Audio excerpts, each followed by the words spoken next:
नमस्कार मित्रांनो, माझं नाव अभयसिंह मनोहर मारोडे, जिल्हा बुलढाणा. भावांनो, प्रथमतः ज्या माझ्या शेतकरी बापाने इथं आत्महत्या केल्या त्या सर्व शेतकऱ्यांच्या स्मृतींना प्रथम विनम्र अभिवादन करतो.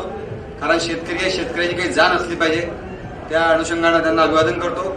मंचकावर उपस्थित सर्व मान्यवर मंडळी, वेळ फारच कमी मिळालेला आहे. ॲक्च्युली 4चं सेशन होतं, 5 वाजले. शेळीपालन हा जगातला अत्यंत फायदेशीर असा व्यवसाय आहे. यात कुठल्याही प्रकारचं दुमत नाही.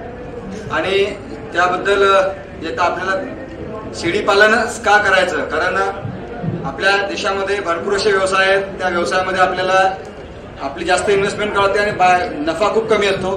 हे बोलताना मी आधी तुम्हाला हे सांगतो की इथं असलेल्या किती लोकांनी शेळीपालन केलेलं आहे. फक्त हात वर करा. तुमचं प्रॉफिट ऑफ मार्जिन किती आहे, म्हणजे नफा किती आहे. नफा एखाद्याने सांगा, नफा किती टक्के झाला? 10%, 20%? हॅलो, किती टक्के नफा कमावला आपण आतापर्यंत शेळी गोट फार्मिंग मध्ये? असू द्या. खरं तर शेळी म्हणजे शेतीपूरक व्यवसाय केल्याने शेतीची प्रत वगैरे वाढते, हे सगळं आपल्याला माहिती आहे. हे सगळं आपण याच्यावर बघून घ्या. पण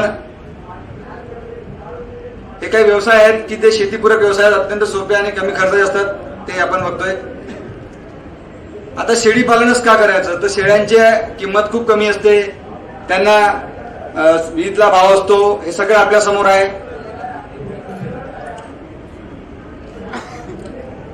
शेळीला एटीएम वगैरे म्हणतात, कारण ते केव्हाही विका. सोनं विकायला आपल्याला एकदा मागे पुढे होईल, भाव मिळणार नाहीत, पण शेळीला लगेच 4-5 पैसे मागे पुढे करून आपल्याला लगेच पैसे मिळतात. म्हणून शेळी व्यवसायाला एटीएम असंही म्हणतात. आता आपण मुख्य मुद्द्यावर येऊ. आपल्याकडे शेळी पालनाचे मुख्यतः 3 प्रकार आहेत. एक बंदिस्त शेळी पालन, अर्धबंदिस्त शेळी पालन, आणि आता एक नवीन शेळी पालनाचा कन्सेप्ट मी डेव्हलप केला. कदाचित आपल्या विदर्भामध्ये हा पहिला प्रयोग असेल. त्याला आपण बंदिस्त बोकड पालन, आपण त्याला बॉयलर गोटरी असं म्हणू. जे आतापर्यंत आपण बॉयलर पोल्ट्री बघितली असेल, मात्र जगातल्या सगळ्या बिझनेसपैकी, ज्या शेती संदर्भातल्या आहेत, मी परत सांगतो, जगातल्या सगळ्या बिझनेसपैकी शेळी पालनामधला बॉयलर गोटरी हा सगळ्यात प्रॉफिटेबल बिझनेस आहे. मी परत सांगतो, सर्वात प्रॉफिटेबल बिझनेस शेती संदर्भातला. आणि यावरच आपण बोलू. याआधी आपल्याला म्हणजे आपण शेळ्यांची निवड कशी करायची, त्यांचे आजार वगैरे, त्याबद्दल रोकडे सर बोलतीलच. सर आपण ते कंटिन्यू करणार. मी फक्त मला खूप थोडी काही जास्त आहे. हे बंदिस्त शेळी पालनाचे फोटो आहेत, माझ्याच फार्मवरले आहेत. यामध्ये आपल्याला असा त्रास होतो की या बंदिस्त मध्ये आपल्याला चारा खूप लागतो. शेळी पालनामध्ये 70% खर्च हा शेळ्यांच्या चाऱ्यावर होतो. म्हणजे बंदिस्त मध्ये हा सगळ्यात मोठा प्रॉब्लेम आहे की जर आपण बंदिस्त शेळी पालन केलं तर आपल्याला किमान 70% पर्यंत खर्च चाऱ्यावर लागतो. बाकी मग 30% मध्ये आपले अदर एक्सपेन्सेस आहेत. लेबर चार्जिंग आहे, त्यांचं मेंटेनन्स आहे, मेडिसिन्स आहेत, त्यांचं व्हॅक्सिन आहे, यावर खर्च लागतो. म्हणून शक्यतो आपण तो प्रकार टाळतो. दुसरं आहे अर्धबंदिस्त शेळी पालन. यामध्ये आपल्याला शेळ्या शक्यतो सकाळी आपण 1-2 तास जरी चारायला मोकळ्या सोडल्या, त्या शेळ्यांची हेल्थ चांगली राहते आणि चाऱ्याचा आपल्याला खर्च कमी लागतो खाद्याचा. त्यामुळे हे अर्धबंदिस्त शेळी पालन आपल्याला थोडं बरं आहे बंदिस्त शेळी पालनापेक्षा. हे काही अर्धबंदिस्तचे फोटो आहेत माझ्या फार्मवरचे, आमच्या शेळ्या आहेत त्या. आता या शेळी पालनामधला सगळ्यात महत्वाचा प्रकार जो आहे तो आहे बंदिस्त बोकड पालन, म्हणजे बॉयलर गोटरी. बॉयलर गोटरी पद्धतीमध्ये आपण बघतोय की फक्त आपण बोकडांचेच पालन करतो. बॉयलर गोटरीमध्ये बोकडांचे पालन यासाठी करतो. आपण जर आता तुमच्याकडे बऱ्याच लोकांकडे शेळ्या असतील, आपण शेळी पालनामध्ये आपलं उत्पन्न असतं की शेळ्यांची पिल्लं. पण आपण बघितलं असेल शेळ्यांमध्ये ज्यावेळेस आपण त्यांचा प्रेग्नन्सीचा पिरियड असतो त्यावेळेस त्यांनी दूषित पाणी पिलं तर त्यांना अबॉर्शन होऊ शकतं. त्यांना कोणी शेळीने मारलं त्या शेळीचं अबॉर्शन होऊ शकते. किंवा जर एखादी शेळी आजारी पडली आणि आपण जर तिला काही इंजेक्टेबल दिलं किंवा एखादे मेडिसिन्स दिले तर ती शेळी अबॉर्ट होण्याचे 100% चान्सेस असतात. म्हणून मग आपल्याला शेळी अबॉर्ट झाल्यानंतर आपल्याला 6 महिने परत त्या शेळीची वाट बघावी लागतं. त्यांना परत त्या खर्चावर आपल्याला सगळ्या आपण मेंटेनन्स चार्ज जर बघितले तर खूप जास्त आहेत. आणि या बॉयलर गोटरीमध्ये असा कुठल्याही प्रकारचा प्रयोग नाही आहे. तुम्ही बोकडांना कधी डिवॉर्मिंग द्या, तुम्ही बोकडाला कधी कुठले डिवॉर्मिंगचं औषध द्या, कुठले मेडिसिन द्या, बोकडांमध्ये काही प्रॉब्लेम येत नाही. आणि ईदसाठी बोकड खूप महाग जातात. हे बंदिस्त बोकड पालनासाठी काही उपयुक्त जाती आहेत. पहिली पतीर आहे, जिला ईदला जवळपास 1200 रुपये प्रति केजी, म्हणजे 1200 ते 1500 रुपये किलो आपण पतिरा विकू शकतो. मधात जी जात आहे ती कोटा आहे. आणि तुम्हाला माहिती असेल की 2 वर्षा अगोदर ईदच्या मार्केटला, जे आपलं मुंबईला मार्केट आहे ईदचं, त्या मार्केटमध्ये सर्वात जास्त महाग ईदचा बोकड जो केला तो होता कोटा जातीचा. त्याची किंमत 5,61,000 रुपये गेली. तुम्ही युट्यूबला सर्च करा, रईस नावाचा बोकड आहे. त्या बोकडचं नावही रईस होतं आणि तो रईस सारखा विकला गेला. 5,61,000 एक बोकड विकला गेला. यावरून आपल्याला बंदिस्त बोकड पालनाचं महत्व समजेल. सर्वात शेवटचा जो बोकड आहे तो सिरोही जातीचा आहे आणि ह्या जाती आपल्याला फार योग्य आहेत. हे निवडीची काही कारण आहेत की आपण का ते निवडलं पाहिजे. कारण बोकड पालन हा व्यवसाय शेतकरी आणि शेतमजूर दोन्ही करू शकतात. बोकड पालन व्यवसाय करण्यास सोपा आणि अत्यंत कमी भांडवल लागते. आपण जर 5-10 बोकड आणले तरी त्यावर आपण हा व्यवसाय करू शकतो. बोकड पालन हा व्यवसाय सुरू करण्यासाठी आपल्याला फार जागेची गरज नसते. आपण आपल्या घराच्या पटांगणात सुद्धा 5 ते 10 बोकडांचा मेंटेनन्स करू शकतो. आता ही बोकड पालनासंदर्भातली काही माहिती आहे. बोकड पालन हा शेतीपूरक व्यवसाय आहे. त्यात 50% लोक आता आपल्याकडे मांसाहारी आहेत. 50% लोक मांसाहारी आहेत. किती नाही म्हटलं तरी आपण तो कार्यक्रम चालूच आहे. आणि आपण जरी नसलं जगात हा कार्यक्रम चालतेच. असं असतं तर बोकडा मटणाचे भाव तुम्हाला आजचे माहिती आहेत. हे 440 खोटे आहेत. आज 480 झाले. म्हणजे अजून 40 रुपये वाढले आज येतात इथं. त्या 1-2 दिवसात तेही भाव वाढले. त्यामुळे आणि बकरी ईदला बोकडाची प्रचंड जास्त मागणी असते. खूप जास्त मागणी असते. हे आपल्या सगळ्यांना माहिती आहे. बोकड संघामध्ये काही जाती आहेत. त्यामध्ये कोटा आहे. कोटा हा राजस्थानची जात आहे. तिचं वजन 50 किलो पासून तर 150 किलो पर्यंत येते. माझ्या फार्मवर मी 120 किलोचा बोकड मेंटेन केलेला आहे. सिरोही जातीचे बोकड आहेत. त्यांचं वजन आपल्या समोर आहे. नंतर सोजत आहे. सोजत ही फार चांगली एक जात आहे. आणि पतिराची जात आहे. ती दिसायला खूप देखणी असते. जो मगाशी आपण व्हाईट कलरचा बोकड बघितला तो पतिरा जातीचा होता. जमनाबारी आहे. तिला सुद्धा ईदला चांगली किंमत आहे. आणि लोकल ब्रीड जे आहे ती लोकल ब्रीड म्हणजे गावरान बोकड आपल्या भागातले असतात. तिला आपण लोकल ब्रीड म्हणतो. तिचं वजन सुद्धा 35 ते 50-65 किलो पर्यंत येते. आणि ईदला त्याला पण चांगली मार्केटिंग होते. आता बोकड संगोपनच का करायचं. कारण त्यांना काही त्यांच्यामध्ये प्रेग्नन्सीचा प्रॉब्लेम येत नाही. त्यांना गर्भपाताचे कुठला काही चान्सेस नसतात. त्या बोकडांना आपण कधी जंतनाशक वगैरे त्यांचं डिवॉर्मिंग आपण कधीही करू शकतो. शेळ्यांच्या संगोपनापेक्षा बोकडांचे संगोपन खूप सोपं आहे. खूपच सोपं आहे. बोकड पालनाचे नफासूत्र हे मी कुठल्याच पुस्तकातून वाचलेलं नाही. माझं स्वतःचा 600 शेळ्यांचा गोट फार्म आहे. गावरान शेळ्या आहेत. इतर जातीत फार पडलो नाही. पण ते बंद करून मी आता बॉयलर गोटरी सुरू केलं. हे मी तयार केलेलं नफासूत्र आहे. हे एक एवढा खर्च येतो फक्त एका बोकडाला संगोपनाला. रोजचा 10 रुपये दिवस आपण जर मेंटेन केले ना तर फक्त 10 रुपये दिवस एका बोकडाला खर्च लागतो. आणि हा आपण कमीत कमी त्याचा नफा पकडलेला आहे. आपण एका बोकडावर 5,710 रुपये कमीत कमी नफा पकडला. आपण जर 50 बोकडांचं संगोपन केलं, 20 बोकडांचं संगोपन केलं तर त्याला प्रचंड नफा येतो. हे आपण आपल्या याच्यात सगळं आपल्याला दिसतं. यातले काही धोके आहेत संगोपनाचे. त्या बोकडांना काही परजीवींचा त्रास होऊ नये म्हणून त्यांची आंघोळ केली पाहिजे. त्यांच्यावर कीटक वगैरे हा प्रकार आहे. नंतर बोकडांना आपसात ते भांडणार नाही. कारण ईदला जर आपण ईदसाठी जर बोकड तयार केले तर बोकडांना कुठल्याही प्रकारची जखम झालेली नको. त्यांचं शिंग तुटता कामा नये. त्यांना कुठली जखम नसता कामा नये. कारण मुस्लिम बांधव ज्यावेळेस ते बोकड घेतात त्यावेळेस त्यांची देखणेपणा त्यांचा रुबाबदारपणा पाहून त्याला ते मार्केट त्यांचा भाव घेतात. नंतर बोकडांचे चार हे आहेत. पाण्याची आपण भांडी वगैरे सगळं स्वच्छ ठेवलं पाहिजे. बोकडाचं सर्व प्रकारचे लसीकरण आपण कधी करू शकतो, केव्हाही करू शकतो. ते रिपिटेशन मध्ये काही प्रॉब्लेम येत नाही. हे मार्केटिंग सोपं आहे. म्हणजे तुम्हाला सांगावं लागत नाही की माझे बोकड विकतात. आपण जर बोकड विकतो म्हटलं तर आपल्याकडे 10 खाटीक लोक येऊन जातील आणि कधी पैसे भेटतात. तुम्हाला लागले तर भाव जास्त मिळतात. एकदा सोनं सांगितलं मगाशी की सोनं विकायला महाग जाईल पण बोकड विकायला महाग जाणार नाही. बोकडाच्या मांसाला खूप मागणी आहे. आणि विदर्भातल्या बोकडाला ऑर्गॅनिक मीट म्हणून UAE मी दुबईला काही बोकड विकले. कुवेतला मी एक्सपोर्ट केले. नंतर फिलिपाईन्सला एक्सपोर्ट केले. माझ्या इथून आम्ही नाशिकवरून आणि काही चेन्नईवरून बोकड आम्ही एक्सपोर्ट केले. त्यात फक्त काही क्रायटेरियाज असतात ते आपण ते पाहून घेऊ शकतो. ह्या माझ्या भागातल्या बाजारपेठात हा विषय. बोकड निवडताना आपण त्याचे काही लक्षणं आपण निवडले पाहिजे. त्याचे रुबाबदार असला पाहिजे, देखणा असला पाहिजे. या सगळ्या गोष्टी आहेत. खरं तर आता मलाही थोडं खटकल्यासारखं वाटते. कारण शेळीपालन हा माझा खूप हातखंडाचा विषय आहे. शासनाचे जवळपास 9 ते 10 पुरस्कार आहेत. माझं शिक्षण खूप जास्त आहे. MA MEd वगैरे मी केलेलं आहे. पण एवढं असून मी शेती करतो, चांगला नफा कमावतो आणि प्रॅक्टिकल माझं शेतकऱ्याचं हे सगळं आहे. माझं स्वतःचं व्यवसाय केंद्र आहे. तिथं मी बडीवंश गोट फार्म नावाचं मार्गदर्शन केंद्र आहे. तिथं आम्ही खूप मोठं माझं ट्रेनिंग वगैरे घेतो. त्या ट्रेनिंगच्या पंधात मी पडत नाही. पण तुम्हाला मी यासाठी सांगतो सातपुते सर, मी यासाठी सांगतो कारण मी ट्रेनिंगचे पैसे घेत नाही शेतकऱ्यांकडनं. कधी घेत नाही, घेणारे नाही आयुष्यभर. कारण शेतकरी जगला तर तेच जगेल. कधीच घेत नाही. शेळी पालनासंदर्भात कधी किती वाजता कुठलाही तुम्हाला अडचण आली तर या नंबरवर फोन करा. आपला फोनही कधी बंद नसते. कधीच फोन बंद नसते.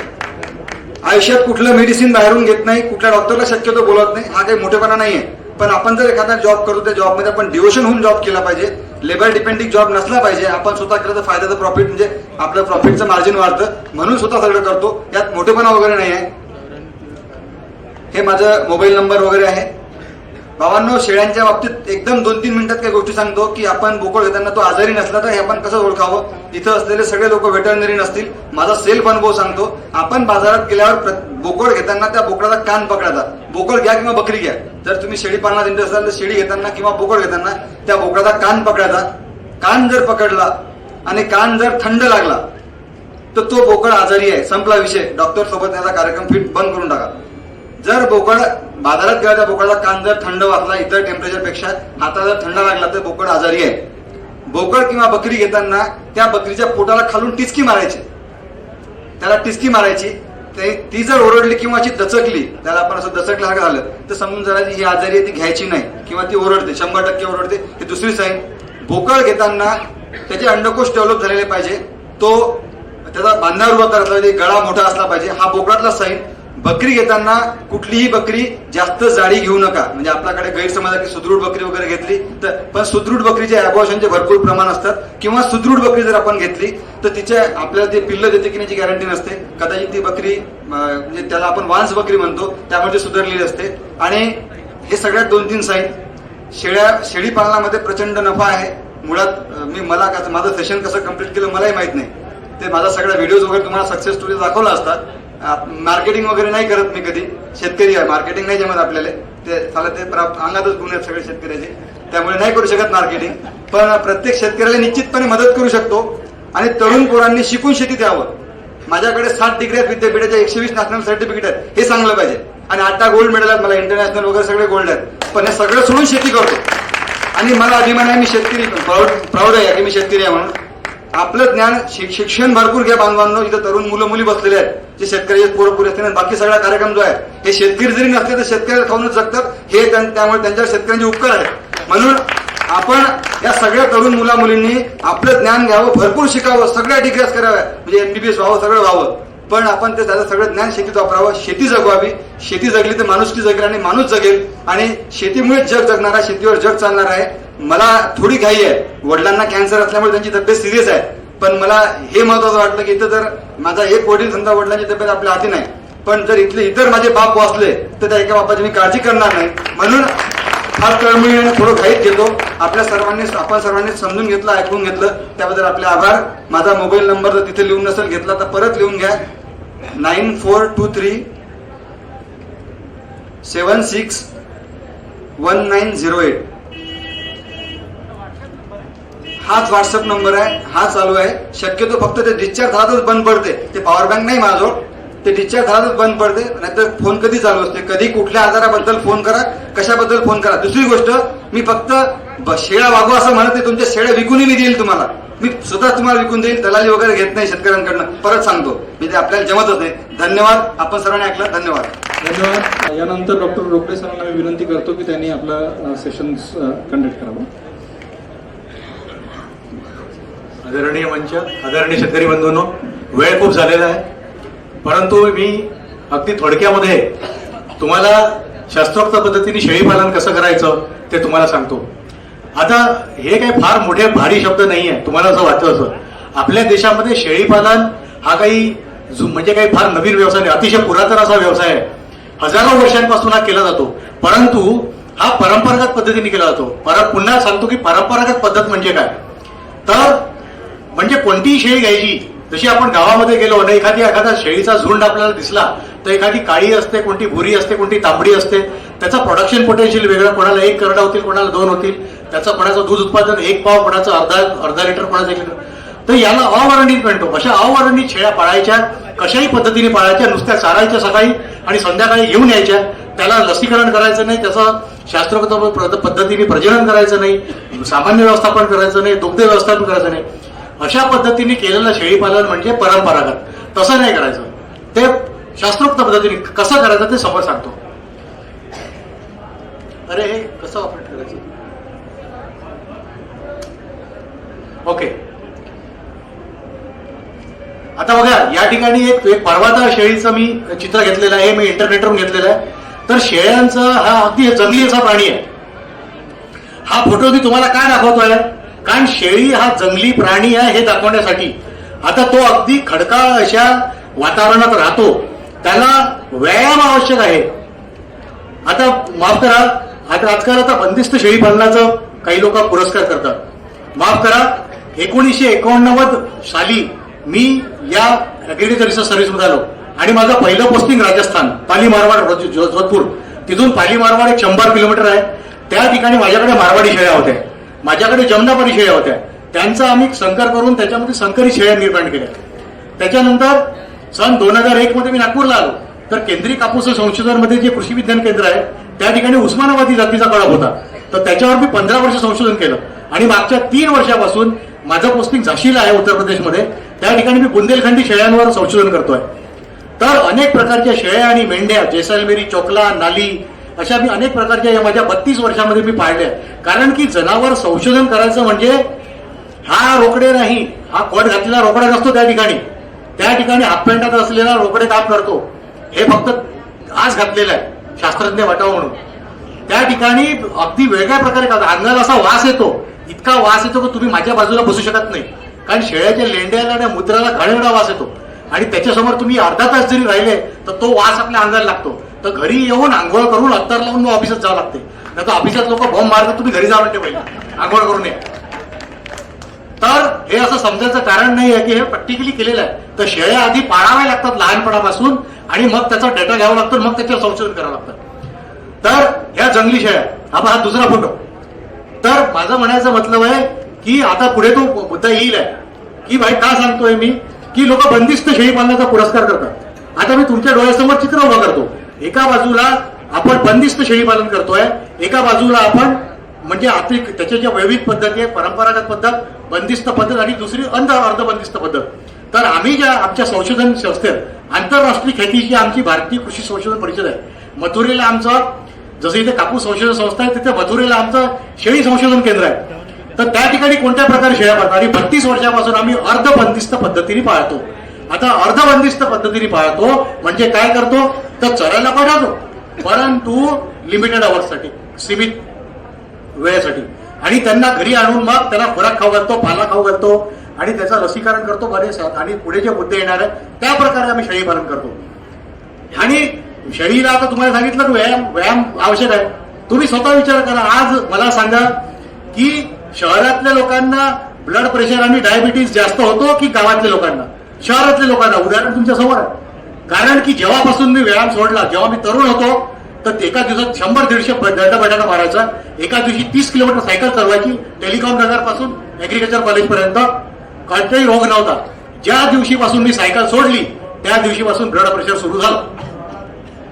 आज शहरातल्या बायकांना सर्वात जास्त सिझेरियन होते.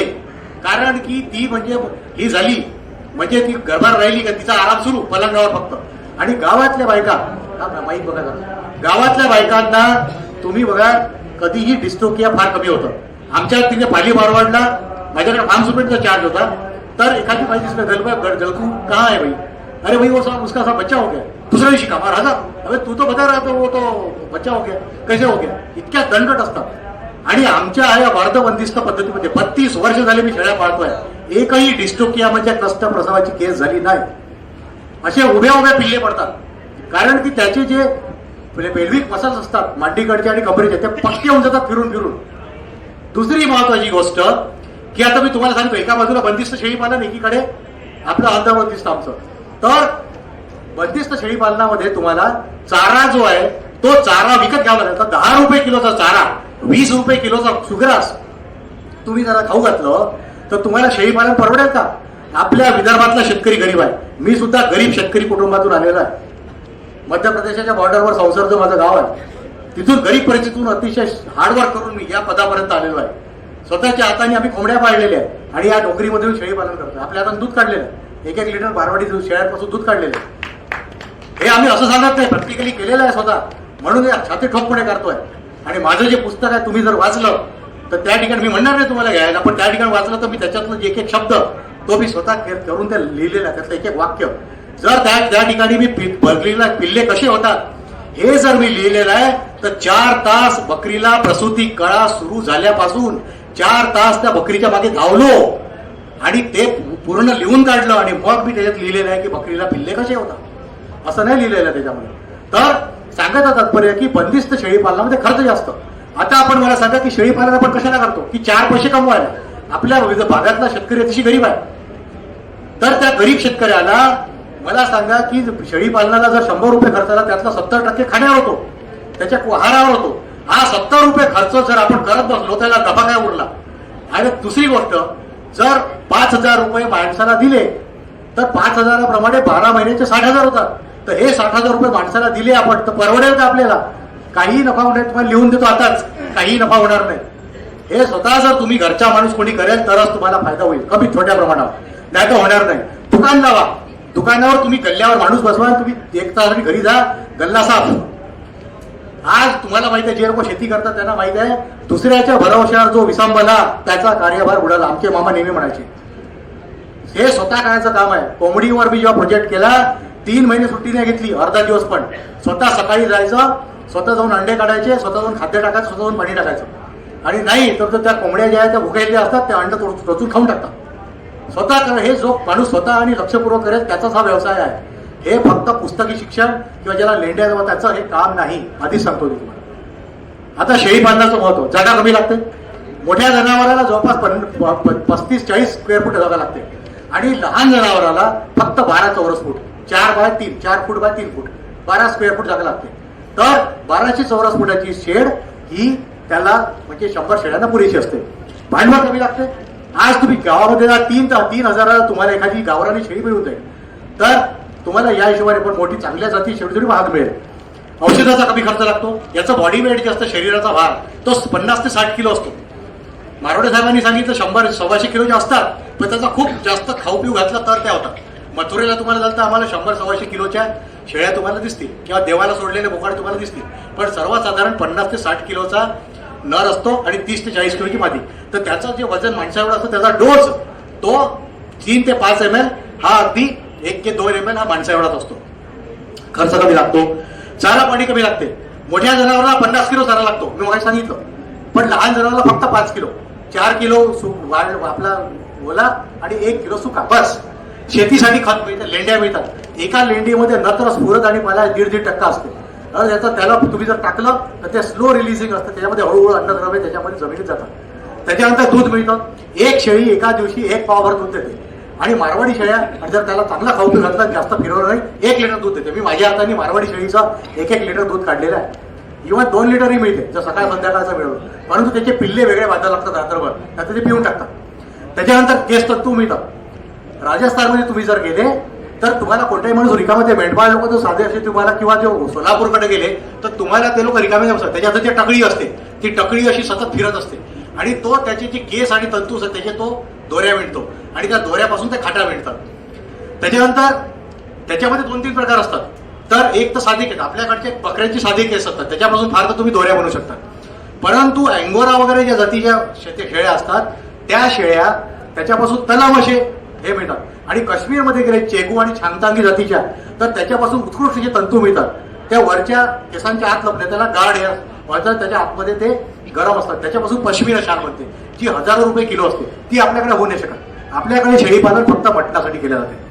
त्याच्यानंतर चालता फिरता डिमांड असतात. मारोडे साहेबांनी सांगितलं की तुम्हाला आज जर पैशाची आवश्यकता आहे तुम्ही शेळी विकायला काढा, तुम्हाला पुढे जायची गरज नाही, ताबडतोब एवढंच आहे की दलाल लोकांनी हे मार्केट खाऊ टाकलेलं आहे. त्याच्यामुळे तुम्ही दलाला मार्फत जर शेळ्या विकल्या तुम्हाला फायदा मिळणार नाही. तुम्ही डायरेक्ट मार्केटिंग केलं तरच तुम्हाला फायदा मिळेल. त्याच्यानंतर दुष्काळात उपयोगाचा व्यवसाय. आता बघा यावर्षी अतिवृष्टी झाली, कोल्हापूरकडे 10,000-12,000 मिलीमीटर पाऊस पडला. 3,000 मिलीमीटर आपल्याकडचा मॅक्झिमम चेरापुंजीचा एव्हरेज आहे. शेती बुडली त्या ठिकाणी तुम्हाला पशुधन वाचवेल आणि दुग्ध व्यवसायाचा खर्च आम्ही आमचं काम आहे सांगणं. प्रचंड खर्च वाढलेला आहे, चाऱ्याचे भाव वाढलेले आहे, मजुरीचा खर्च वाढलेला, दुग्ध व्यवसाय परवडण्यासारखा राहिलेला नाही आहे. ज्याच्या घरी घरचा चारा आहे, घरची शेती आहे, घरचे माणसं आहे त्याला परवडेल. परंतु शेळी पालन हा अगदी गरीब माणूस करू शकतो. अगदी तुम्ही 2-4 शेळ्यापासून करू शकतो. स्टेट गव्हर्नमेंटची मला वाटते सबसिडी आहे. 10 शेळ्या आणि बोकड अशा युनिटवर त्याची सबसिडी आहे आणि त्याच्यावर ज्या अनुसूचित जाती जमातीची आहे त्यांना जास्त सबसिडी आहे 75% तर ते लोक करू शकतात. आणि आखाती देशामध्ये बघा की मारोडे साहेबांनी सांगितलं की आखाती देशामध्ये याला प्रचंड मागणी आहे. कारण आपल्या शेळ्या जंगलात चरतात, त्या वनस्पतीवर कोणत्याही प्रकारचं कीटकनाशक फवारले जात नाही, कोणत्याही प्रकारचं खत त्या बाभळीच्या आणि बोरीला खाऊ टाकल्या जात नाही. तर त्याच्यावर चरणाऱ्या या शेळ्या असतात. तर याचं मांस हे सेंद्रिय मांस म्हणून केलं आणि ईदला प्रत्येक मुसलमान व्यक्तीला एका बकऱ्याची आवश्यकता पडते. त्याला कुर्बानी बकरा म्हणतात. तर त्या कुर्बानीसाठी त्याला आता सगळीकडे फ्लॅट झाले. आता त्याच्याकडे ज्याचा स्वतंत्र घर तो शेळी आणे बांधेल. त्याचं तत्व असं आहे की ती शेळी विकत आणायची, त्याच्यावर प्रेम करायचं, खाऊ पिऊ घालायचं आणि मग ती आवडती वस्तू स्लॉटर करायची, कुर्बान करायची, त्याला म्हणतात कुर्बानी. ही त्याची डेफिनेशन आहे. तर त्या ठिकाणी शक्य नाही. फ्लॅटमध्ये दिलं तर ते लेंड्या टाकेल, मूत्र टाकेल, तिथे वास येईल. त्याच्यामुळे ते लोक करत नाही. ते लोक सरळ कार घेऊन जातात, बकरा वीजची सकाळी विकत आणतात, खालीच ठेवतात, स्लॉटर करतात, त्यातलं थोडंसं 1 किलोवर मांस आपल्या घेतात, बाकीचं पाठवून टाकतात आणि अशा प्रकारे त्यांना त्याची प्रचंड मागणी आहे. त्याच्यानंतर शेळी पालन, तर हे अनेक प्रकारे आपण करू शकतो. तर या ठिकाणी लिहिलेलं आहे की उच्च जातीच्या बकरी बोकडासाठी जर आपल्याला शेळी पालनापासून जास्तीत जास्त फायदा मिळवायचा आहे तर फक्त त्या आपल्याला दलालाला विकून आपल्याला काही फायदा मिळणार नाही. तर त्याला उत्तम जातीवंत उस्मानाबाद समोर येईल, उस्मानाबादी किंवा जमनापारी किंवा सिरोही अशा उत्तम जातीवंत आणि वर्णित जातीच्या शेळ्या आपल्याला पाळाव्या लागतील. त्याला आपण वाढवायच्या आणि जसा दुसरा माणूस आला गोट फार्मसाठी त्याला आपल्या नगाप्रमाणे ते विकल्याचा फायदा जास्त मिळेल. दुसरी गोष्ट कातडीसाठी लेदर इंडस्ट्री लागतात. मोहेर जे तुम्हाला सांगितलं अँगोरा जातीचे ते आपल्याकडे होऊ शकत नाही. खूर त्याच्यापासून डिंका आणि बटन म्हणतात ते कंपनी विकत घेतात. शिंगो सुद्धा ते विकल्या जातात. त्याच्यावर नक्षीकाम जसे हस्तिदंताला करतात त्याच्यावरही नक्षीकाम करून करतात. लेंडी खत तुम्हाला सांगितलं आधी अतिशय उत्कृष्ट असं सेंद्रिय खत आहे, सेंद्रिय शेतीसाठी उपयोगी आहे. त्याच्यानंतर औषधीसाठी जीवामृत साठी ते वापरू शकता तुम्ही. दूध आणि दुधाच्या उत्पादनासाठी त्याचा खवा उत्कृष्ट बनवतो. आता एक गोष्ट महत्वाची आहे, शेळीच्या अंगाला वास असतो, शेळ्याच्या अंगाला वास येतो. का बरं येतो? कारण की तो जो बोकड असतो, आपण माणूस जे पुरुष असतात ज्याला विषय आहे, जो पुरुष आहे तर त्याच्या कामाला पण एक वास येतो. कारण आपल्या अंगात विशिष्ट प्रकारचे अँड्रोजन्स स्त्रवले जातात. अशाच प्रकारचे मेल हॉर्मोन्स बकऱ्यामध्ये म्हणजे नरामध्ये स्त्रवले जातात. तो वास त्या शेळीच्या अंगाला, कारण आपल्याकडे शेळ्यांना मेंढ्या आणि नर आणि एकाच कोंबून ठेवतात, तर तो वास त्या शेळीला लागतो. तो वास दूर झाला. तर तो वास दूर करण्यासाठी साधी सोपी बिना पैशाची पद्धत म्हणजे शेळीला 300 फूट दूर ठेवायचं, बकऱ्याला नराला दूर ठेवायचं बस. तर त्या दुधाला काही वास येणार नाही. राजस्थानमध्ये जाऊन मी शेळी मेंढीचं दूध भरपूर प्यायलं, काहीही वास नसतो त्याला. त्याच्यानंतर ईदच्या बोकडासाठी त्याला म्हणजे कुर्बानी बकरा, तो तुम्हाला सांगितलं. कृषी पर्यटन, आता बघा या ठिकाणी मला वाटते 1990-91 गोष्ट आहे. या ठिकाणी एक अमरावती रोडला एक प्रोजेक्ट सुरू झाला होता. तर त्यांनी काय केलं, अनेक प्रकारच्या जाती जशा ठेवल्या, कोणत्या काय पांढऱ्या रंगाच्या जमनापारी आणि काही म्हणजे अशा लालसर रंगाच्या हरणासारख्या कातऱ्या सिरोही. तर हे जर एखादा फार्म करून ज्याच्याकडे पैसे असतील त्यांनी अशा 5-5, 10-10 शेळ्या अशा ठेवल्या महाराज बाकी ठेवल्यासारख्या, तर ते एक प्रकारे कृषी पर्यटन. आता मी कुठून तरी अमरावतीवर येतो तर कृषी पर्यटनाचा बोर्ड दिसला मला. तर कृषी पर्यटन म्हणजे काय, थोडक्यात सांगतो की एक शेत असतं, त्याचं बुकिंग होतं शहरातून आणि त्या ठिकाणी लोक येतील. आता माझी काही मित्र IIT-ला आहे, मोठे डॉक्टर इंजिनियर, मोठाले समोरचे माझे मोठाले पदार मित्र आहेत. त्यांना काय पाहिजे की शहरात येऊन त्यांना गावातल्यासारखं राहायला पाहिजे. शेतात येतील, त्याचं स्वागत होईल कुंकू लावून, मग त्याला बैलगाडीत घालतील, बैलगाडीतून नेतील, त्याला झोपडीत ठेवतील, त्याला हुरडा खाऊ घालतील, त्याला ज्वारीची भाकरी आणि भरीत खाऊ घालतील, त्याला शेतामध्ये फिरायला नेतील, मग तो आपल्या हाताने पेरू तोडून खाईल. त्या ठिकाणी शेळ्या असतील, मग तो शेळ्या बघेल, त्याचे पण पैसे असतील. त्यांनी 2 पेरू तोडून खाल्ले, त्याचे पण पैसे लागतील आणि शेवटी त्याच्या हातात बिल दिलं जाईल. पैसे आहे लोकांकडे, खूप पैसे त्याचा तयार आहे. हुरडा मिळत नाही. मी धरणपेठला जाऊन 200 रुपये किलो तो रंग लावलेला हुरडा विकत आणतो मित्रांसाठी. आता मला सांगितलं हुरडा म्हणत, हुरडा भेटतच नाही. त्या पश्चिम महाराष्ट्रात मिळतो, इथे नाही मिळत. तो वाणीचा हुरडा कुठेच नाही मिळत. आमच्या लहानपणी 40 वर्षांनी घालला तो नाही मिळत. गावातच नाही, लोक डुकरं खाऊन टाकतात. असो, तर तसं तुम्ही कृषी पर्यटन करू शकता, चाऱ्याचं उत्पादन करू शकता. नुसत्या चाऱ्याचं म्हणजे हायड्रोपोनिक झालं, चारा उत्पादन नुसत्या तुम्ही चारा विकू शकता. गोळी पेंट जी कॉन्सन्ट्रेट फीड असतात पेलेटेड, ते त्याच्या मशीन इथे बघा, तुम्ही जाऊन बघा, फार चांगल्या मशीन्स आहे, मागच्या प्रदर्शनात बघितल्या, त्या तुम्ही घेऊन विकू शकता. त्याला जोडलेले व्यवसाय, प्रशिक्षण केंद्र, जसं मारोडींनी सुरू केलं प्रशिक्षण केंद्र, तर तुम्ही प्रशिक्षण केंद्र, तुम्हाला नॉलेज आल्यानंतर एक आमचा मित्र आहे अजीज खान, तो बँकर आहे, पण त्यांनी नॉलेज डेव्हलप केलं. आता इकडे वर्धा रोडला एक गाव आहे, तर त्या ठिकाणी मी गेलो, 6 किलोमीटर आहे, गावाचं नाव विसरत आहे आता मी. तर त्यांनी त्या दत्ताबेगेच्या कोणत्या त्यांच्या नातेवाईकाचा गोट फार्म टाकून दिलेला आहे. सर्व तो करून ठेवतो, पण त्याचं ते कमिशन असतं. तर त्याच्यानंतर तसंच तुम्ही करू शकता. सल्लागार केंद्र, ज्याला एकदा तुम्ही माहिती करून घ्या, तुम्हाला अनुभव आला की तुम्ही स्वतः सल्लागार केंद्र सुरू करू शकता. एखादा ढाबा हॉटेल, त्या ढाबा हॉटेलच्या पाठीमागे तुमचा गोट फार्म असेल, तिथे लिहिलं असेल की ताज्या बकऱ्याचं मटण मिळेल, त्या ठिकाणी तुम्ही कापा भाकरी आणि मटण. मी बघत होतो अमरावतीहून येताना त्या ताजे मटण मिळेल, करू शकता तुम्ही. फायदा जास्त आहे, कारण तुम्ही नुसत्या शेळ्या विकल्या तर फायदा कमी मिळेल. आणि खरेदी मदतीस म्हणून तुम्हाला नॉलेज आलं की कसं विकत घ्यायचा, ते आता पुढच्या भाषणात येईल माझं. संशोधन केंद्र करू शकता. त्याच्यात तुम्ही संशोधन करू शकता. कसं? त्याची पूर्ण माहिती काढायची की पिल्लू जन्माला आलं, नर आहे की मादी आहे, एका रजिस्टरमध्ये लिहून काढायचं. मग त्याचं वजन किती आहे, मग ते 1 महिन्यात किती वाढलं, 2 महिन्यात किती वाढलं, 3 महिन्यात वजन किती झालं, 6 महिन्यात किती झालं, त्याचा डेटा पूर्ण सिस्टमॅटिक. आणि अशा प्रकारे तुम्ही त्याच्यावर संशोधन करून त्याची माहिती पाहिजे. आम्ही पण हेच करतो.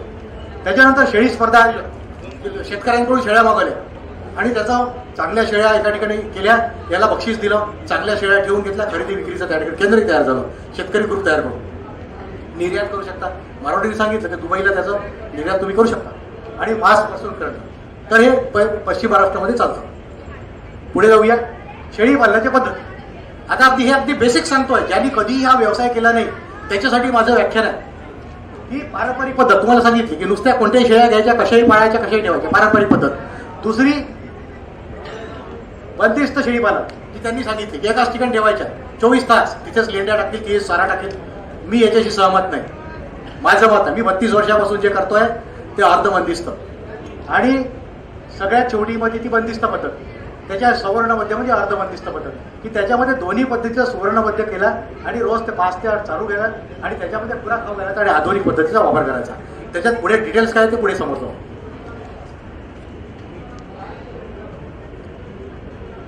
आता हे बघा, हा मी फोटो घेतला. इथे कुठेतरी इंगड्याकडे फिरायला गेलो, आमचे दत्तक गाव होते तिकडे, त्या ठिकाणी हा फोटो घेतला. तर कोणती शेळी अशी तांबड्या रंगाची आहे, कोणती पांढरी आहे, कोणती काळी आहे, दिवसभर भटकून राहिली आहे. आता हा पावसाळ्यातला फोटो आहे म्हणून तुम्हाला थोडी हिरवळ दिसून राहिली, नाही तर नुसते कोरडं गवत. आणि शेळी हा ब्राउझर आहे. ब्राउझर म्हणजे त्याला पानं पाहिजे, पानं खायला पाहिजे. तो मेंढीसारखा गवत खात नाही, खातो पण त्याला झाडपाला पाहिजे. या झाडा झोडपावर तोंड मारेल, मग तो दूर धावत जाईल, त्या झोडपावर तोंड मारेल, मग त्याला दिसलं की दुसऱ्या 2-3 शेळ्या तिसऱ्या झोडपावर आहे, मग तो तिकडे धाव घेईल. अशी त्याची चराईची पद्धत आहे. तर त्याच्यामुळे या फिरण्यामध्ये रोज 10-20 मिल फिरल्यावर त्याला त्याच्या अंगात किती रोड दिसते, मोठ्या मुश्किली 20-30 किलोच्या शेळ्या असतील, अंगातच नाही भरत, का जे खाल्लं सगळं जिरून जाते. मग तुम्हाला त्याच्यात त्याला कापल्यानंतर त्याला मी स्लॉटर पर्सेंटेज म्हणतो, तर त्याच्यामध्ये 40 किलोची शेळी कापल्यानंतर तुम्हाला 20 किलो त्याच्यात मांस मिळेल. त्यात हाडं आले, त्याच्या आतड्या आल्या, शिंग आले, तर त्याला तो फायदा का भेटला? कारण की जो खाटी किंवा गिराईक त्याला विकत घेईल तो त्या शेळीच्या पायाखाली असं करून त्याला असं करून पाहतो, म्हणजे तो त्याचा मांसाचा प्रमाण पाहतो की किती मांस आहे अंगावर. तर तसं त्याला काही दिसत नाही, तर मग त्याला कमी पाहतो. 2000 रुपये देता का, 3000 रुपये देता, असं नाही. हे करायचंच नाही. सरळ म्हणजे तुम्ही नगाप्रमाणे विकायचे. आता त्याचे गोठे, आता जास्त पावसाच्या प्रदेशामध्ये हे अशा प्रकारचे गोठे, खाली मोकळा चिखल झाला ते रडकत नाही, वर त्या ठिकाणी जाळी लावलेली आहे, त्या ठिकाणी तुम्ही. पण आपल्याकडे तुम्ही जर गरज असली तसं करू शकता. आता हा गोठा पण तसाच आहे.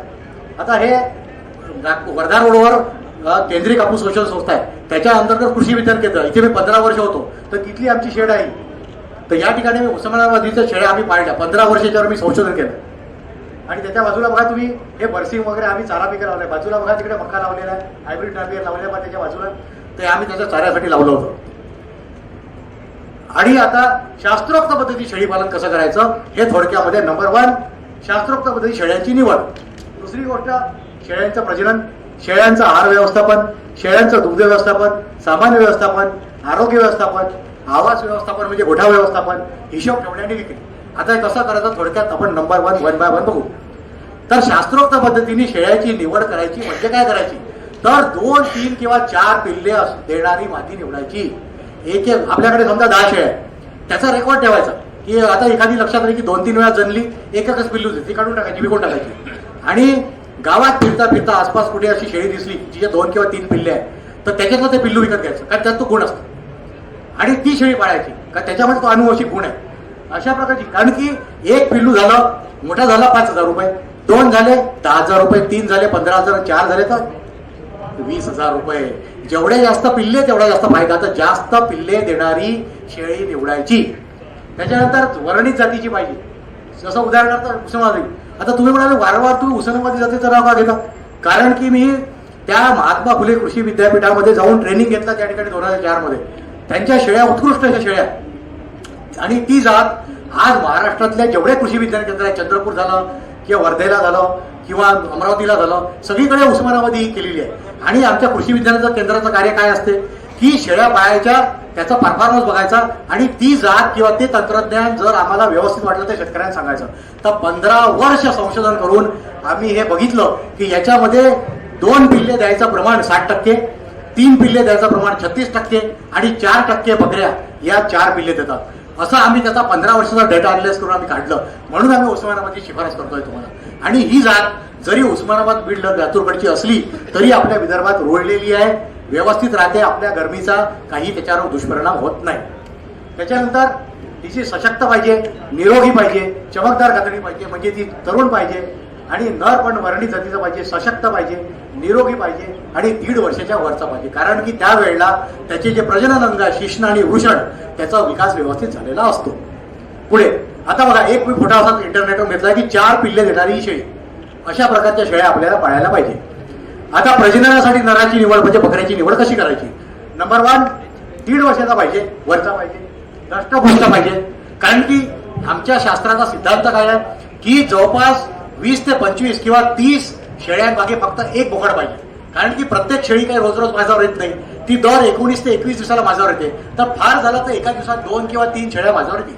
मग त्याला कव्हर करण्यासाठी एक नर पुष्कळ आहे. आणि त्याला जर व्यवस्थित खाऊ पिऊ घातलं, त्याला जर आपण मोड आलेलं धान्य 100 ग्रॅम आणि त्याला 5-6 किलो चारा आणि जर त्याला आपण 1 किलो, अर्धा 1 किलो खुराक खाऊ घातला तर तो सगळ्या शेळ्याचा व्यवस्थित कव्हर करू शकतो. त्याच्यानंतर त्याचे डोळे पाणीदार पाहिजे, म्हणजे तो निरोगी पाहिजे, हे त्याचे लक्षण आहे. त्याचे कान सतर्क पाहिजे, त्याच्याजवळ गेले कान एकदम उभे झाले पाहिजे, सतर्क. जर तो आजारी असेल तर तो कान खाली पडलेला राहतील. त्याच्यात प्रजनन अंग त्याचे वेट वाढलेले पाहिजे. त्याला बघायला सांगितलं होतं दुसऱ्या वक्त्यांनी की व्हिब्रिओसिस, ट्रायकोमोनियासिस, हे सगळे रुसोलिसिस, हे सगळे संसर्गजन्य रोग आहेत. हे जंतूमुळे रोग होत आहेत. हे जंतू त्याच्या प्रजनन अंगामध्ये, शिश्नामध्ये, वीर्यामध्ये राहतात आणि तो दुसऱ्या शेळीशी समागम करेल तर ते जंतू त्या शेळीमध्ये जातात आणि मग त्या शेळीला रोग होतो आणि त्याच्यामध्ये गर्भपात होण्याचे, हे सगळे गर्भपात होण्याचे रोग आहेत. तर गर्भपात होतो आणि एक गर्भपात झाला, एक पिल्लू जरी पडलं, 5,000 रुपयाचं नुकसान झालं. आपल्याला एकही पिल्लू मरू द्यायचं नाही, हे आपलं सूत्र पाहिजे. त्याच्यानंतर त्याच्या बरगड्या नीट वाढलेल्या पाहिजे, म्हणजे तो चांगला दष्टपुष्ट पाहिजे, हे सगळ्यात कामेच्या चांगली पाहिजे. पुढे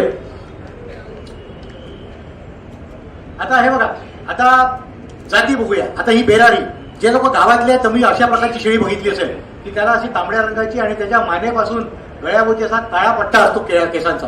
तर ही बेरारी जात आपल्याकडे आणि मध्य प्रदेशच्या भागावर दिसते. तर ही मटणासाठी उत्कृष्ट अशी जात आहे. ही जात तुम्ही पाळू शकता. त्याच्यानंतर उस्मानाबादी, ज्याची मी तुम्ही गोष्ट करत होतो, त्याच्यानंतर अशी काळ्या रंगाची असते. त्याच्यानंतर ही सिरोई, हरणासारखं असं कातडं असते. आम्ही बी जिथे होतो पाली मारवाडला, त्याच्या बाजूचा जिल्हा शिरोई, त्या ठिकाणी जात असते. याचा कातडं जास्त किमतीत विकल्या जाते, त्याच्यामुळे याच्यामध्ये तुम्हाला फायदा आहे. त्याच्यानंतर बिटल, पंजाबची, ही आपल्या काही कामाची नाही. इथे मी त्याची शिफारस करत नाही, ही दुधाळ जात आहे. त्याच्यानंतर जमनापारी, मी तुम्हाला मगाशी अजीज खानचं नाव घेतलं, जो माझा मित्र आहे. त्यांनी आपल्या या नागपूरला आउटस्कर्टला त्याचं घर आहे, त्यांनी घरी ठेवलेल्या शेळ्या आहे. मागच्या वेळेला मला वाटते आमच्याकडे 2014 मध्ये कृषी वसंत मोठं प्रदर्शन झालं होतं. 12 लाख शेतकरी आले होते. त्या ठिकाणी त्यांनी शेळ्या आणल्या होत्या.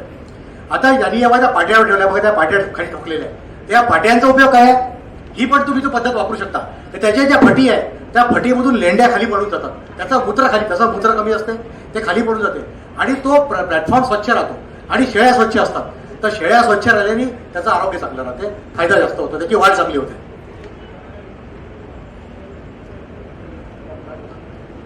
हा, आता बघा या सगळ्या, आता हे सगळं तुम्हाला माझ्या पुस्तकात सगळं आणि बाकी इंटरनेटवर सगळं. जाखारना ही तिकडची जात आहे, आपल्या राजस्थानकडची. सुरती ही गुजरातची जात आहे. याच्यामध्ये फॅट पर्सेंटेज दुधात चांगलं असतं. ही बारबारी ही ती उत्तर प्रदेशची बीड आहे. ब्लॅक बेंगॉल ही बंगालची जात आहे. याच्यामध्ये जी ठेंगणी सुटकी, तुम्ही जर गाडीने रायपूरकडे गेले तर रायपूर पासून तुम्हाला शेळ्या दिसायला सुरुवात होतात. फुटकी जात असते. याच्यामध्ये पिल्ले होण्याचं प्रमाण जास्त आहे. बाकीच्या शेळ्या 14 महिन्यात 2दा विकतात, त्या 3दा विकतात. तर पिल्ल्यांचं प्रमाण याच्यामध्ये जास्त आहे आणि याचा मांस जे आहे ते त्याचं चवदार असते आणि मटण खाणाऱ्या लोकांना जास्त पसंत आहे. पण ही पावसाळी प्रदेशातली जात आहे. सिरोही ही सिरोही जिल्ह्याची राजस्थानची जात आहे. त्यानंतर मारवाडी, मी पाली मारवाडला ज्या ठिकाणी होतो, बिकानेर, जैसलमेर, बारमार हा जो भाग आहे पाली मारवाड पर्यंत, तर इथली ही जात आहे.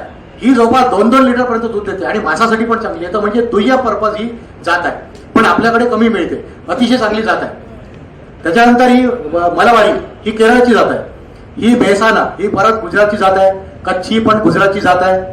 संगमेरी या तुम्हाला अगदी वर्णितच सांगतो, national bureau of animal genetic resources जे आमचं डिपार्टमेंट आहे, त्या ठिकाणी ज्या नोंद केलेल्या जाती आहे त्या मी तुम्हाला सांगतोय. हे आलतू फालतू काही दुसऱ्या कोणी सांगितलं त्या जाती मी सांगत नाही आहे.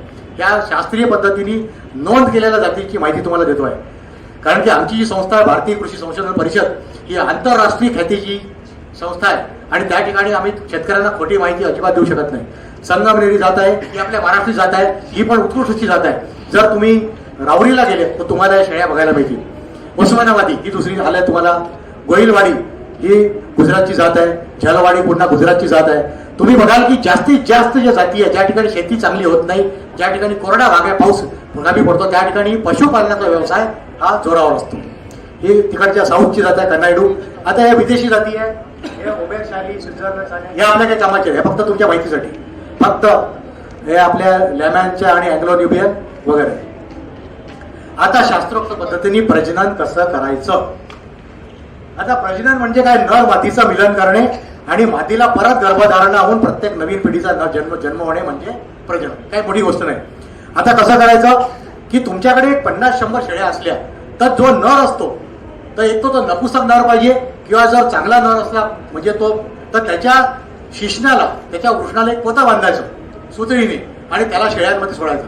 तर हा नर काय करतो, आणि हे सकाळी करायचं, सकाळी 6ला वगैरे शेळ्या चरायला सोडायच्या पहिले. तर हा नर काय करतो की तो हुंगत हुंगत हुंगत हुंगत त्या शेळ्यांच्या मध्ये फिरतो आणि तो फिरल्यानंतर जी शेळी माझ्यावर असेल तिच्याच अंगावर चढेल, दुसऱ्या शेळीवर चढणार नाही. हा निसर्ग आहे. आणि मग ती ओळखून काढायची. हे ओळखून काढलं की काय करायचं की त्या शेळीच्या अंगाला शेंदूर किंवा असं काहीतरी निशाण लावून द्यायचं आणि संध्याकाळी जेव्हा शेळ्या चरून परत येतील त्यावेळेला ती शेळी अलग काढायची. संध्याकाळी 5, 5:30, 6 नंतर जेव्हा ऊन खाली येतो, थंड वातावरण, त्यावेळेला तो नर परत सोडायचा, त्याचा पोता काढून टाकायचा. मग त्यांचा समागम होतो आणि समागम झाल्यानंतर गाडी त्या शेळीला मादीला गर्भधारणा होते. गर्भधारणानंतर पिल्लू होते. आता समोर येणार आहे ते. अशा पद्धतीने ते करायचं.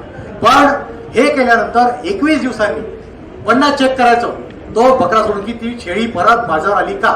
जर ती परत माझ्यावर आली म्हणजे फळली नाही हे समजायचं. माझ्यावर आली परत ती तर फळली नाही. जर ती माझ्यावर आली नाही समजायचं फळली. मग ती तारीख लिहून ठेवायची. ज्या तारखेला आपण ते केलं ती तारीख लिहून ठेवायची. आपल्याकडे पूर्ण रेकॉर्ड पाहिजे. वहीच ठेवायची प्रत्येक शेळीची. एक छोटीशी वही येते 10 रुपयाची. हे रेकॉर्ड किपिंग अतिशय महत्वाचं आहे. शास्त्रोक्त पद्धतीने शेळी पालनामध्ये अतिशय महत्वाचं आहे. आता नर मादीचं मिलन हे सगळ्यांनी बघितलेलं आहे गावामध्ये. हे मिलन झालं, त्या नराचं वीर्य त्या शेळीच्या प्रजनन अंगामध्ये प्रवाहित झालं, गर्भाशयात गेलं. त्या शेळीच्या अंगामध्ये ओव्हरीज पासून निघालेलं डिंब आणि नराच्या वीर्यात असणारे शुक्राणू याचं मिलन झालं. त्या ठिकाणी गर्भ तयार होईल. मग ते सगळे सातपुरे साहेबांचे मोरुला ब्लास्टिवला सगळे स्टेजेस होतील. गर्भधारणा होईल. 5 महिन्यांनी शेळीचा गर्भकाळ 5 महिने असतो. 5 महिन्यांनी 2-4 दिवस इकडे तिकडे तिला पिल्लू होते. पहिल्यांदा असा सोड बाहेर येतो, मग ते पाण्याची थैली बाहेर येते, मग त्यानंतर पिल्लू त्याचं समोरचा खूर येईल किंवा त्याचं नाक दिसेल त्या पोहण्याच्या स्वरूपामध्ये ज्या पोझिशनमध्ये सूर मारतो कोणी पोहण्यामध्ये तशा पद्धतीत तेव्हा. जर त्याची मान वाकडी असली किंवा त्याचा थोडासा आडवा झाला तर पिल्लू होण्यामध्ये त्याच्यामध्ये अडचण होते. त्याला डिस्टोकिया कस्टम असं म्हणतात. परंतु चालत्या फिरत्या शेळ्यांमध्ये अर्धबंदिस्त पद्धतीमध्ये मी एकही केस बघितली नाही. 32 वर्षामध्ये काही प्रॉब्लेम येत नाही. परंतु तुम्ही बंदिस्त शेळी पालन केलं तर तिच्या शेळीच्या गर्भाशयातला गर्भ वाढतो आणि मग कष्टप्रसव होऊ शकते आणि मग पिल्लू मरू शकते आणि शेळीच्या जीवाला धोका असतो आणि तुमचा खर्च वाढला. हे तुम्हाला लिहून देतो. आता करडाची नाळ बांधणे म्हणजे काय का जेव्हा हे करडू गर्भाशयामध्ये पोटामध्ये तिच्यात असते त्यावेळेला एका नळीने जोडलेलं असते. त्या नळीतून रक्तावाटे तिला 5 महिने त्या गर्भाचं पोषण होत असते. आणि जेव्हा हे पिल्लू गर्भाशयाच्या मार्गे योनी मार्गातून बाहेर पडते जनते शेळी त्यावेळेला ती नळी तुटून जाते. आपल्याला असते आपली जी बेंबी आहे तिथून. तर त्या प्रकारे ती नळी तुटून जाते. तर ती नळी ओपन असते, त्याच्यातून रक्त वाहत असते. ती शेळी त्याच्यातून सूक्ष्म जंतूचा शिरकाव होतो आणि करडाला नेवल सारखे अनेक रोग होतात आणि पिल्लं मरतात. आणि जे शेळी फार्म असतात तर शेळी फार्म्स पैकी जवळपास 50-60-70% शेळी फार्म बुडतात कारण की नाळ बांधत नाही. आमचे एक नातेवाईक आहे सरोदे भाऊ, त्यांनी खाप्याकडे एक फार्म टाकला. माणसाच्या भरोशावर सोडून दिलं. 10-12 पिल्ले झाले. त्यांनी त्यांना सांगितलं होतं, ते पुस्तक दिलं होतं, त्यांनी हरवून टाकलं. आणि मग ते त्यांना लक्षात राहिलं नाही. माणसाच्या भरोशावर सोडून दिलं. मी तुम्हाला सांगतोय की माणसाच्या भरोश्यावर तुम्ही शेळीपालन करा, तुमचा शेळीपालनाचा धंदा बुडला हे तुम्हाला आत्ताच लिहून देतो. तुम्हाला त्या ठिकाणी रोज सकाळी 3-4 तास आणि संध्याकाळी 2-3 तास जावं लागेल आणि स्वतःच्या डोळ्यासमोर हे सगळं खराब करून घ्यावं लागेल. कारण की बहुतेक पिल्ले रात्री होतात किंवा सकाळी होतात किंवा सकाळी 8-9च्या सुरुवात आधी होतात. तर त्यावेळेला तुम्ही तिथे हजर पाहिजे. पिल्लू झाल्यानंतर त्याचा पहिले त्याच्या नाका तोंडात असलेला तो चिकट स्त्रा बाहेर काढायला लागतो.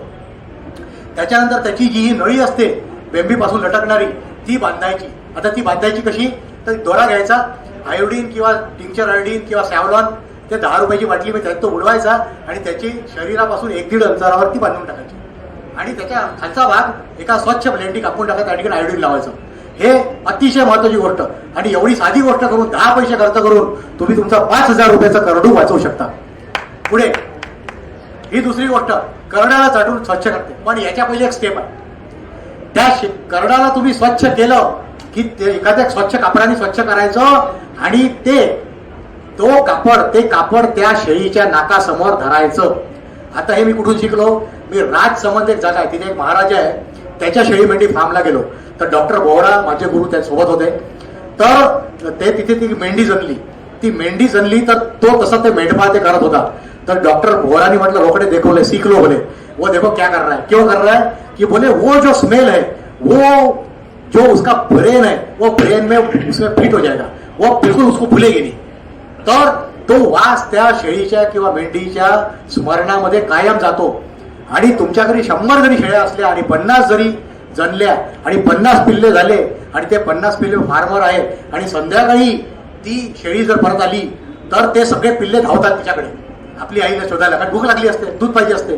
पण ती शेळी बरोबर हुंगत जाते आणि हुंगत जाते आणि ती लाट मारते, त्याला दूधच नाही पिऊ देत.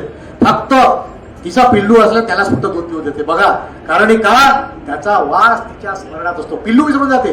पिल्लू दुसऱ्या शेळीच्या आचाराला झोंबते किंवा मला जरा दूध पाजू, ते नाही पाजत. आणि पण ते करायचं आणि त्याच्यानंतर शेळी. आता तुम्ही जर तो चिकट पिल्लू जर शेळीपुढे टाकलं तर ते जे म्युकस मेमरी तिच्या अंगाला चिकटले असतात त्या पिल्ल्याच्या, ते जर तिच्या नरड्यात गेले तर जे लोक मटण खातात त्यांना माहिती, त्या मटणाच्या वर असा एक पापुद्रा असतो, तसा पापुद्रा तो जर त्या शेळीच्या घशात गेला तर घशात फसतो आणि ती शेळी मरू शकते आणि तिचं दूध जरी कमी तिला इन्फेक्शन होऊ शकते. तर तिला पहिले स्वच्छ करायचं करड्याला आणि मग त्या शेळी पुढे एखादं स्वच्छ पत्तं अंतरून तिथे टाकायचं. मी तुम्हाला सगळ्या बारीक बारीक गोष्टी सांगतोय. त्याच्यानंतर व्याल्यानंतर शेळीची कारणी तुम्हाला मी सांगितलं. त्याच्यानंतर हे शेळीचं करडू, हा मी इंटरनेटवरून घेतलेला फोटो आहे. करड्यासाठी खुराक मिश्रण. आता हे करडू सुरुवातीला तर त्याला 4-5 दिवस चिकाचा पिरियड असतो. तो चीक त्याला पिल्लू जन्माच्या अर्ध्या तासाच्या 1 तासाच्या आत पाळायचाच आहे आणि हे तुम्हाला दिवसातून कमीत कमी 2 वेळा 3 वेळा करायचं आहे. हिवाळ्याच्या दिवसात 3 वेळा, कारण त्याला भूक जास्त लागते. आणि जास्तीत जास्त करडा पहिल्या 3 ते 6 महिन्यात मरतात. पहिल्या 3 महिन्यात जास्त मरतात, पण त्याच्यानंतर 3 ते 6 महिन्यात कमी मरतात. 9 ते नंतर 6 ते 9 महिन्यात अजून कमी मरतात. एकदा ते 1 वर्षात झालं की मग धोका कमी असतो. तर हे लक्षात घ्यायचं.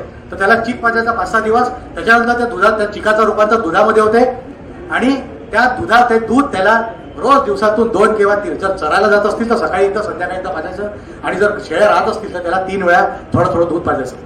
त्याच्यानंतर त्याला हळूहळू 1-2-3 महिने जर करडू झालं की त्याच्यासमोर थोडं हिरवं गवत, बरसी, लुसर, कोळापाला त्याला समोर टाकायला सुरुवात करते. तर ते थोडं चावते, थोडं उमते, मग चावायला सुरुवात करते, मग खायला सुरुवात करते. मग त्याच्या रुमेनचा पोटाचा विकास हळूहळू सुरू होतो आणि ते लवकर साऱ्यावर होते. तर हे लक्षात घेतात. आणि त्यासाठी खुराक कोणता, एक प्रकारचं मिश्रण आहे. हे ते लिहिलेलं आहे की 25 भाग मका किंवा वट भरडलेलं, शेंगदाण्याची ढेप 30 भाग, गव्हाचा कोंडा 17 भाग, 5 भाग ऊसाची मळी, साधं मीठ 1 भाग आणि विडॅबिलेट किंवा विजय मिक्सर 20 ग्रॅम. आणि हा खुराक करडाला फक्त अर्धा पाव खाऊ घालायचा. मोठी शेळी असली तर 1 पाव आणि जर 2 पिल्लीवाली असली तर 350 ग्रॅम, 3 पिल्ली असली असली तर 500 ग्रॅम, बोकड असला तर 600 ग्रॅम. त्याच्या शरीर वजनाप्रमाणे हे खाऊ घालायचं असतं. आहार व्यवस्थापन हे या ठिकाणी लिहिलेलं आहे. 3 वेळा चीक पाजायचा आणि मग बाळ आहार द्यायचा. अशा प्रकारे नराचा आहार व्यवस्थापन. तर नर जो असतो तुम्हाला सांगितलं 25 ते 40 शेळ्यांपैकी एकच नर. तर त्या नराचा आहार भरपूर असला पाहिजे, त्याच्या अंगात ताकद झाली पाहिजे, त्याच्या भरपूर रग असली पाहिजे, त्याच्यासाठी त्याला आहार भरपूर पाहिजे. ते याच्या प्रकारे खुराक खाऊ घालायचा. 5 किलो तर झाला पाहिजे कमीत कमी, 4 किलो हिरवा, 1 किलो कोरडा. आणि हे जे मिश्रणाचं दिलं आहे तर हे खुराकाचं मिश्रण त्याला रोज आपल्याला कमीत कमी 550 ग्रॅम, 600 ग्रॅम त्याच्या कामाप्रमाणे खाऊ घालायचं.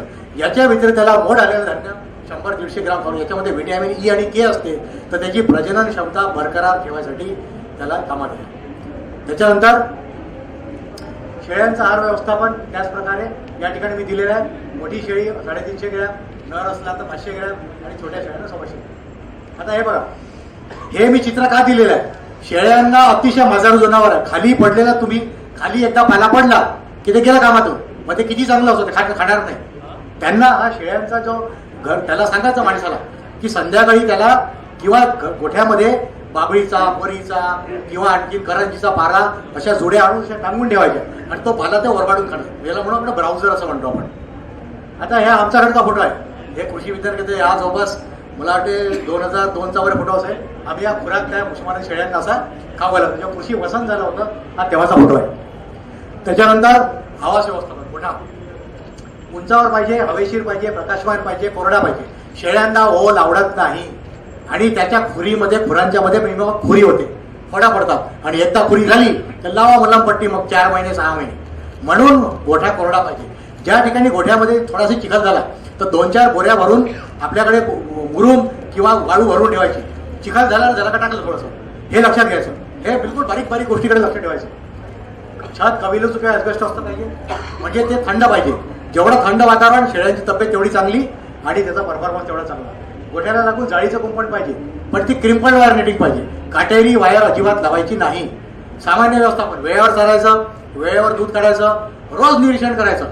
ज्याला शेळी फार्म सक्सेसफुल करायचं आहे का रोज शेळी फार्मच्या बाहेर फक्त त्याला बघत राहायचं. हळूहळू तुम्हाला समजून येईल की शेळ्या काय करून राहिले, की त्याला भूक लागली तर ते काय करतात, त्याच्या पोटात दुखत असेल तर काय करतात, त्याला आगवण त्याचे लेंड्या कशा पडतात, ते पातळ पडून राहिले का, कोरड्या पडल्या समजा नॉर्मल आहे, पण ती हिरवट पांढरी किंवा अशी पातळ झाली की समजून जायचं का नॉर्मल आहे. लगेच बाजूला काढायचं आणि त्याचं चारा पाण्याची व्यवस्था कर आणि त्याला सल्फागोनिडीची अर्धी टॅबलेट द्यायची. हे सगळं करायचं आपण. केस काढायचे, त्याच्या ज्या आचळाच्या बाजूला, शिश्नाच्या बाजूला नर असेल तर, मादी असेल तर त्याच्या आचळाच्या बाजूचे केस असे कापून टाकायचे. त्याचे उवा होतात शिंकाच्या खाली ते सगळे काढून टाकायचे. खुरांची काळजी, हिंडत्या फिरत्या शेळ्यांना खुरांची काळजी घ्यायची गरज नाही, ते आपोआपच झिजून जातात. पण तो बंदिस्त शेळी पालन केला तर तुम्हाला त्याचं पिंजर येतं किंवा ती आपली कानास घेऊन त्याचे खूर तासावं लागतं. नाही तर ते तासले नाही तर त्या शेळ्यांना बरोबर उभं राहता येत नाही, चरता येत नाही, चालता येत नाही. ते तुम्हाला करायला पाहिजे. आणि खच्चीकरण अतिशय महत्वाचा मुद्दा. जे नर आहे तर नराचा पिल्लू जे 10-15 दिवसाचं असते त्यावेळेला त्याच्या अंडकोशाला ज्या रक्त पुरवठा करणाऱ्या 2 वाहिन्या असतात त्या ठेचून टाकतात, पण हाताने नाही. ते क्रूर पद्धत नाही. त्यासाठी एक चिमटा येतो, त्याला बर्डिझो कॅस्टेटर म्हणतात. त्या बकऱ्यांसाठी एक छोटा कॅस्टेटर येतो छोटासा, त्यांनी त्या नळ्या धरून हळूचकन पिंच करून टाकायच्या 2 ठिकाणी. तर त्याच्यातले जे सेमिलिफरस ट्युब्यूल्स आहे ते आतमध्ये खेचल्या जातात आणि मग तो नर म्हणजे तो प्रजननाच्या कामाचा राहत नाही.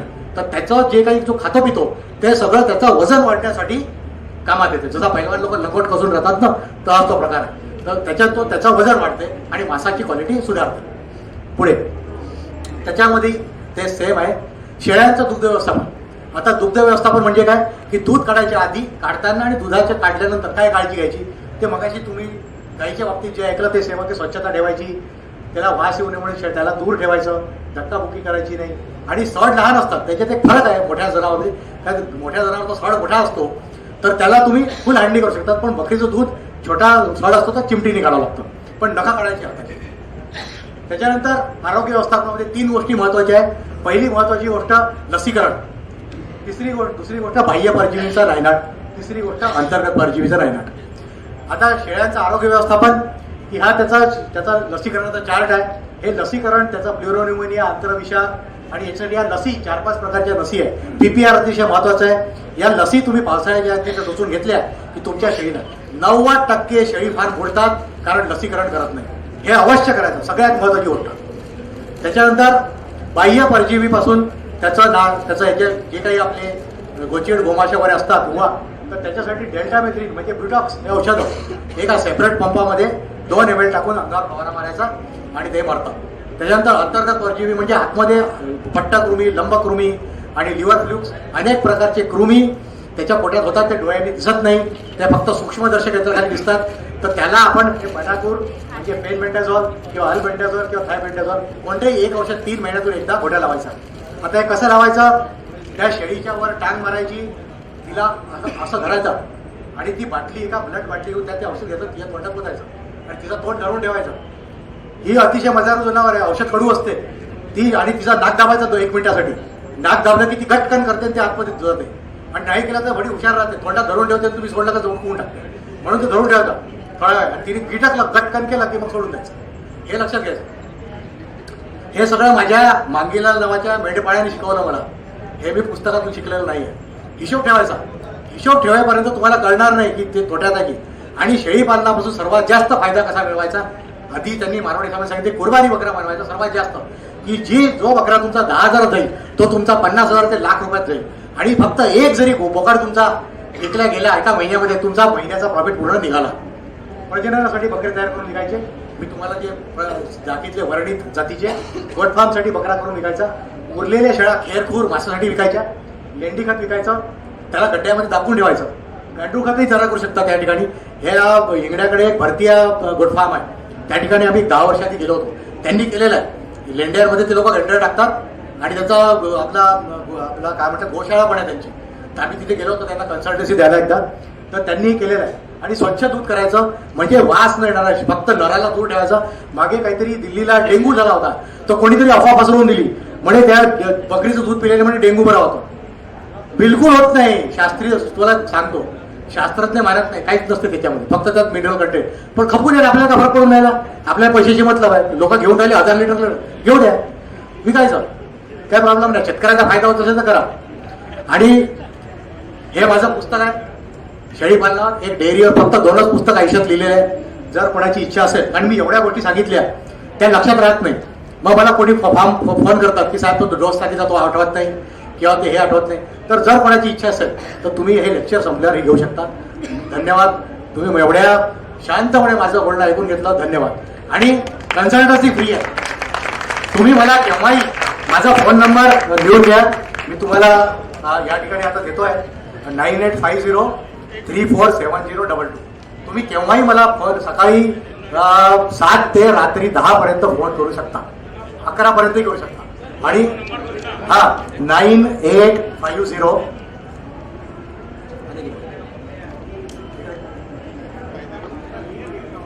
सर डोंट वरी. तुम्हाला काय तुमच्या सगळ्या प्रश्न, आणि आता तुमच्या प्रश्न विचारा.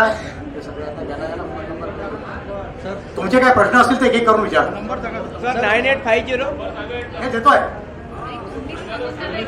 9850347022 9850347022. सर नाव डॉक्टर सुनील रोकडे. ते खच्चीकरण बद्दल तुम्ही बोलला तर हा. ते जर जे गोट आहे हा त्याला किती दिवसात करायचं हा परत सांगतो. खच्चीकरण करायचं म्हणजे काय करायचं, की जे पिल्लू असते नर पिल्लू, तर ते नर पिल्लू जे आपल्याला प्रजननासाठी ठेवायचं नाही आहे, तर त्या पिल्ल्याचे जे अंडकोश असतात, तर त्या अंडकोशाच्या वर अशा तुम्ही जर चाचपून पाहिलं तर 2 नसा लागतील तुम्हाला, जाड जाड. त्या नसा अंडकोशाला रक्तपुरवठा करतात. तर त्याच्यासाठी जे सायंटिफिक कंपन्या असतात किंवा जिथे व्हेटरनरीचे हे जे तुम्ही जर आग्यारामच्या देवीच्या बाजूला गेले, त्या ठिकाणी सगळे ते पशुपक्ष्यांचे औषधं आणि सगळे इन्स्ट्रुमेंट विकत मिळतात. त्या ठिकाणी सर्जरीचा तो बर्डिझो कॅस्टेटर म्हणतात त्याला, बर्डिझो कॅस्टेटर चिमटा असतो. तर तो कॅस्टेटर विकत आणायचा, छोटा असतो तो, मोठ्या जनावरांसाठी मोठा असतो. आणि त्या कॅस्टेटरने तुम्ही त्या नसाच्या त्या वर एकदा पिंच त्याला दाबायचं, खाली एकदा 1 सेंटीमीटर पुन्हा दाबायचं. पण हे शक्यतो तुम्ही करू नका. तुमच्या गावात जो कोणी व्हेटरनरीचा दवाखाना असेल, तिथला डॉक्टर किंवा तिथला कंपाऊंडर त्याच्याकडून करून घ्या. कारण तुम्ही जर भलतं सलतं केलं, पिल्लू मेलं ना, तर मग बरोबर नाही होणार. तर त्याच्यामुळे तुम्ही प्रॅक्टिस झाल्यावरच हे करा. ओके.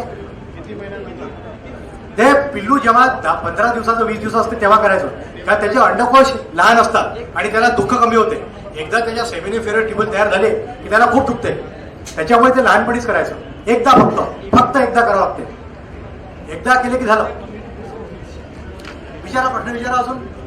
सर मैं आने में थोड़ा लेट हो गया, हाँ, मुझे बोलिए। जानकारी चाहिए थी आपसे हाँ। कि अभी अगर जब कभी भी क्लास जैसे कि क्लास चालू होती सर सरकारी, जैसे कि मुर्गी के बारे में, हाँ। बकरी के फार्म के लिए सर जहाँ क्लास चालू होती होगी सर? देखिए, अभी वो वेटरनरी कॉलेज वाले शायद चले गए. डॉक्टर लांडगे साहब जी है, सर। तो उनकी मिसेस है डॉक्टर वैशाली भाटिया.